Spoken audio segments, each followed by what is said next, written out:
Hi everyone, thank you for enrolling into this module. The title of this module is Basic Concepts of Nanomaterial. My name is Muzi bin Abdullah from the Institute of Nano-Optoelectronics Research and Technology, INO, University Science Malaysia. So let's get straight to our first topic or our first video with the title of the word of nano. Nowadays, the term nano has become a buzzword in the contemporary books, movies, television commercials, and especially in the consumer products in the market. A lot of products use the term nano for marketing and as a method of advertisement, ranging from electronic gadgetries, cosmetic products, cleaning products, health products, sports equipment, and up to various paint and coating technologies. Some even put the word nano as their company or product name as part of their marketing strategy. It is, however, the concept of nanotechnology or nanomaterials might not be regulated and diverse. Therefore, the definition of the term might vary from industry to another industry and from a product to another product.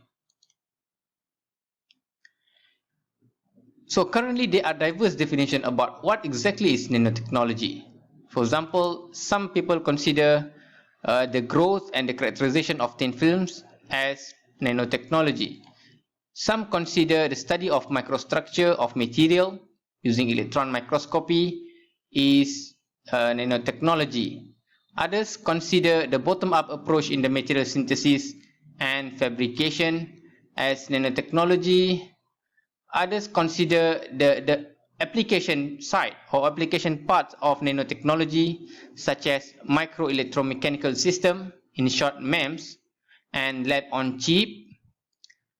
Drug delivery is another application, for example putting drug into nanomaterials such as carbon nanotube or gold nanoparticle so that the drug can be delivered into specific parts in our body.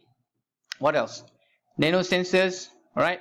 Nanosensors, some people working in the nanosensors.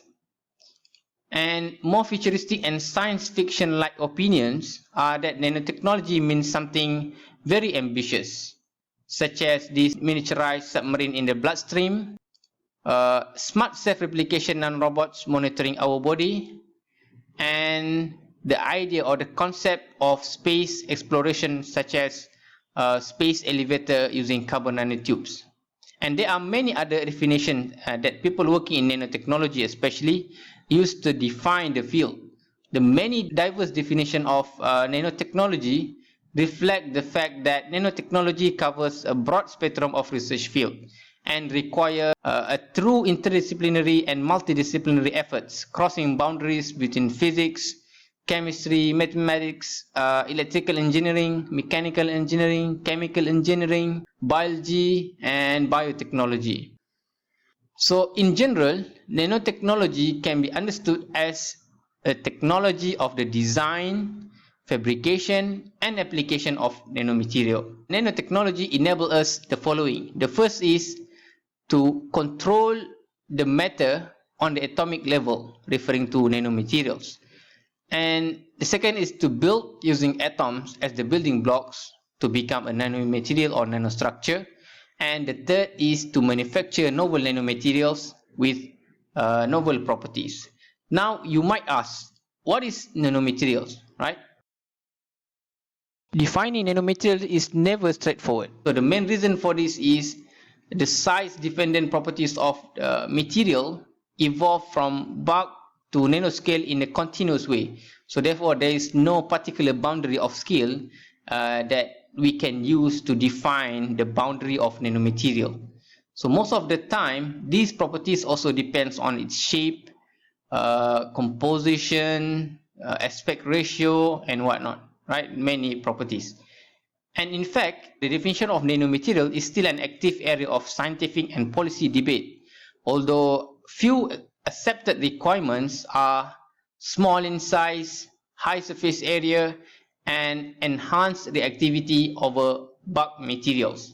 So according to European Commission and also US National Science and Technology Council, the definition of nanomaterial is the object with a typical size of 1 to 100 nanometer.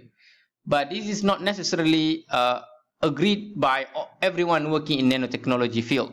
Some set the requirement that materials need to be at least 50% with the size between 1 to 100 nanometer for it to be considered nanomaterials.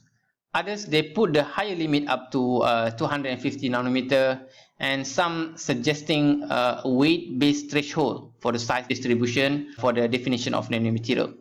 So therefore, as part of the activities in this module, at the end of the video, please write in the comment section, what is nanomaterials in your own word. By now, you should be aware that the word nano is actually a prefix that is equal to the order of 10 to the power of negative 9 meter.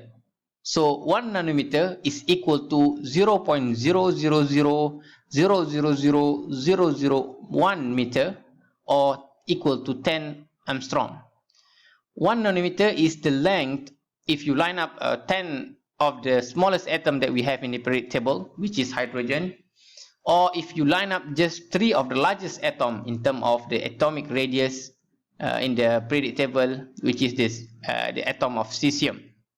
So at this stage, do not be confused with the term nanoparticles, nanostructure, and whatnot, because they are just the subset of nanomaterials. We will talk about the term and names of the different types of nanomaterial in another module. Now the question is, what is so special about nanoscale? Okay, so since the particles are small, therefore few atoms are present, and that translates to a high surface to volume ratio. The high surface area causes the particle to act and react differently with compared to its bulk form. Another reason why nanoscale is unique is because it is on the scale of small biological structures such as protein and DNA and whatnot.